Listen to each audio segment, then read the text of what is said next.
All right, episode 3. It is a very nasty day out. It's been raining for like 5 hours straight, but I'm warm and toasty, and so it seems like a good time to talk about insulation and paneling. In this video, I'll go over what I used and why, and how it's installed. Let's get into it. So, I did the whole camper in 3M Thinsulate. This stuff is more expensive than rigid foam board, but it's really malleable and easy to work with. 3M has an R value of 5.2. It's hydrophobic, meaning water repellent, mold and mildew resistant. It's super lightweight, non-toxic, and it's pretty eco-friendly. To do my camper, I drew a diagram of the walls and ceiling, and then I wrote down the measurements for each panel. After that, I marked out those dimensions on sheets of insulation using a silver Sharpie marker and a straight edge.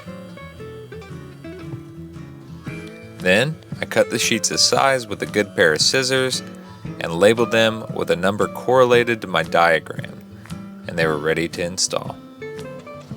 I glued the insulation to the aluminum siding with 3M contact adhesive. Guys, this is some gnarly stuff. Wear a respirator during application, work in a well-ventilated area, and allow a few days for the vapors to off-gas.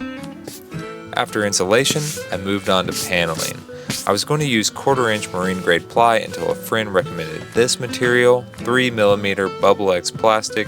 It's 50% lighter than ply and feels about the same to work with. All of my panels, except the barn doors, are fastened to the walls with Velcro rated for 15 pounds. One note here, the Velcro adhesive didn't stick well to the Bubble X plastic, so I ran a bead of super glue under it, and that solved the problem. The barn doors were a little trickier because there's nowhere to attach Velcro. My fix came in the form of a few 1-inch wooden blocks. I super glued them to the aluminum siding and screwed the panels directly into those blocks. Clearance around the bed was too tight for paneling, so I just put Reflectix over the Thinsulate and secured the perimeter with aluminum tape. Kinda janky and meant to be temporary, but honestly it doesn't bother me anymore, so I'll probably leave it.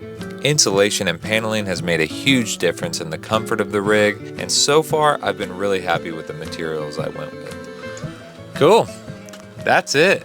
Feel free to reach out with any questions. I'll do my best to answer them. And as always, if you liked it, like it. And if you really liked it, come along for the ride. I'm going to be making a lot more videos. Thank you for watching. I'll see you next time.